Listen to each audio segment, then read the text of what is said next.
بسم الله الرحمن الرحيم. الحمد لله رب العالمين، والصلاة والسلام على أشرف المرسلين سيدنا ونبينا محمد صلى الله عليه وسلم وبعد. ومهدسيه يوسف عرب runtii su-aashan ahaa waxyaabaha ka dhacahaya qabri dahar bal inaan si faahfaahsan uga hadalno. runtii waxaan ka cudur daaranayaa iyadoo su-aasha iyo yuusuf carab ii weydiiyey ay ahayd si kadisaa ii weydiiyey oo dukumiintigii iyo qoraalladii hawsha aanu ku qoraynay aanan haynin oo ay macnaha meel igu dhow yaallaan, laakiin markaa aanan gacanta ku haynin ayaa waxaan jeclahay inaan si kooban markaa u soo ururiyo. run ahaantii way fara badan yihiin dhacdooyinka ka dhacahaya waddanka Ogaadenya, guud ahaantiis dhacdooyinka ka dhacahaya way fara badan yihiin. gaar ahaan qabri dahar markii la yidhaahdo Amazon Qoraxay waxaan odhan karaa waa meelaha ugu sii dardaran ee cadowga gacantiisu ay si joogto ah had iyo jeer ugu dhacayso, iyada oo ciidanka Itoobiya ama kuwa EPRDF mas-uuliyiintoodu ay u badan yihiin zoonka Qoraxay oo ciidanka Ogaadenya joogo oo dhan meesha laga hago ee laga hogaamiyo ay tahay Qoraxay. haddana mas-uuliyiin ku sheegtaba EPRDF-tu waqti kastoo ay wax gaadhaan waxay isku dayaan in ay matalan ay aargoostaan, ay si macnaha waxshinima u aargoostaan, iyaga oo markaas la baxahaya erayo raqiisa dadka ugu jawaabahaya. markii la yidhahdo war waxaan kalaata ma shacabka maxaad u leynaysaan, dadka maxaad sin ugu gelaysaan, ayaa waxay odhanayaan ciidankii la laayay ayaa ku gadooday. runtii hadda gadoodka xoolaha iyo lood ayaa gadoodi jiray, laakiin nin macnaha qalab sito oo ciidan sheeganaya ayaa wuxuu iska odhanayaa ciidankii baa ku gadooday. marka waxyaabaha ka dhacay waad la socoteen in ay ka dhaceen dilal fara badan oo mas-uuliyiintii degmada Qoraxay zoonka Qoraxay lagu laayay magaalada dhexdeeda, iyadoo markaa ay leeyihiin la aasi maayo si sabab la'aaneedana ay u laayeen. waad wada garanaysaan Maxamed Cumar Tume guddoomiyihii degmada iyo ku-xigeenkiisa Deeq Maxamuud Carab, waad wada garanaysaan oo weliba ay si cad u yidhahdeen la aasi maayo. waxaa kaleeto oo ka mid ahaa bishii Maarch 7 ayaa meesha la yidhaahdo Wijiwaaji agteeda miino gaari lagaga qarxiyey. runtii ciidan fara badan baa kaga dhintay oo saraakiil ahaa oo bedel galbeed u socday. kadibna markaa waxay isku dayeen inay si maaragtay iyaguna degdeg uga argoostaan, waxayna halkaa ku soo qabteen ugaaskii Sheegoosh Maxamed Faatulle iyo wiil yar iyo wiil uu adeeru yahay oo Ibraahim Deex la yidhaahdo. labadaaba iyagana intay ka soo qaadeen Sheegoosh ayay Maarch 7 waxay ku dileen qabri dahar. iyagana sidoo kale had iyo jeer waxay lahaayeen ayagaa falalka ka dambeeyey la aasi maayo. runtii waxaa kaleeto oo jirtay waxyaabo fara badan oo ka dhacday sida ilmo la kufsaday oo wiila, gabdho kale oo si macnaha naaska la gooyey, gabdho kale oo umuloo la laayay. waxyaabo fara badan baa iska jira oo runtii aan la soo koobi karin,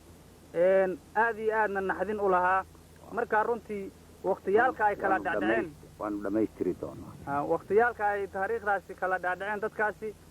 waan dhammaystiri doonaa, innagoo macnaha qoraalkii iyo waxyaabihii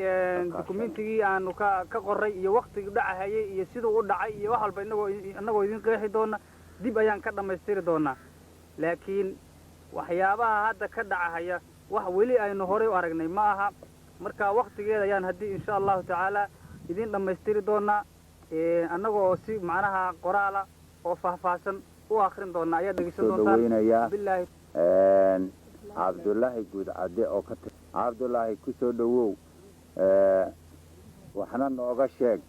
bal wixii ka dhacay adigoo horay u sheegay arrimo fara badan, bal haddana wiilka la eejiyey ee aan maqalay balse u dhaca noo sheeg. bismillahi raxmaan raxiim. waad mahadsantahay Yuusuf Carab. falalka gumaysigu uu u geystay dadka shacbiga ah reer Ogaadenya wuu fara badan yahay, isagoo falalkaasi ay u badan yihiin waqtiyaasha jabhadda wadaniga xoreynta Ogaadenya ay dhibaatooyin adag u geystaan ama dagaallo kulul ay ku qaadaan, inay argagax fulinimo iyaduna ay kula noqoto shacbiga reer Ogaadenya. hadda waxaan meeshan kugu hayaa bishii labaad hadda 98 aynu ku jirro magaalada kaamka la yidhaaho ceelka la yidhaho bullaale inay ku qabteen nin dhallinyara oo ka mid ah shacbiga reer ogaadeniya kolkaana uu ahaa nin xanuun hayo cudurkii malaariyada ahaa ee sanadka aad u hayay dadka isagoo ay hayso inay iyada oo meelo bullaale hareerihiisii dagaallo fara badan ay jabhadda waddaniga xoreynta ogaadeniya ay dhibaatooyin ugu geysteen argagax iyo fulinimadii ay qabtay kolkii jabhadda u babac dhigi weyday dagaalkeedii oo shacbiga dib ugula soo noqotay inay ku qabatay ninkaa dhallinyarta ah waxyaalaha argagaxa leh ee aan dhacdooyinka lama ilaawaanka ah waxay ahayd inay ninkii qabteen magaalada dhexdeedii keeneen amin fiida silig yaroo birahoo dhuuban inay ku qabteen cunaha kabacdi ay ku mirjiyeen ku ceejiyeen ay iyagoo aan toori bud xabad wax kaloo ku dhufteen ayna jirin inay ku dileen xaliggii silig ahaa naftu kaga baxday baa jirtay waa qaabo bini'aadamnimada ka baxsan waa wax haddii bini'aadamku isdilayo ama uu dagaalamayo waxaa laysu dilaa qaabka raggu isu dilo waa wax waxshi ah oo aynaan wax bini'aadamka lamida waxaynaan ku aragba had iyo jeer lagu arkaa waxay ku dileen siligaa iyada oo had iyo jeer wixii dhib hay u geysata run ahaan annaguna taaganno intii aanu dadaali karro dhib ka labanlaabkeeda ama ka badan ama saddex jibaarkeeda aanu u geysanno haddana waxaa jirta inay shacbiga dhibaatooyin falalka noocaas oo kale ay ku hayaan had iyo jeer waxyaalahaas waa waxyaala yaryar oo kooban oonu soo qaadanay haa qaababkaas waxaa weeye qaababka ay sameeyaan ay haddee badankiisa leeyahay had iyo jeer shacbiga ay kula dhaqmaan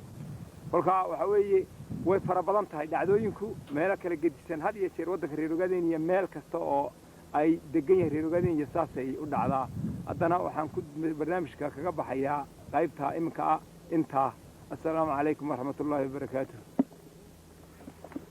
ciddiyaha iyo lugaha kiisii jooga xaq bilo aadanna aan doonayno oon rabin inuu dad dulmo kolka nimankaa odayaasha ah oo maanta sidaan horey u sheegay aan qur-aanka khatimayno cajaladdu maanta bal halkaas ha noo joogto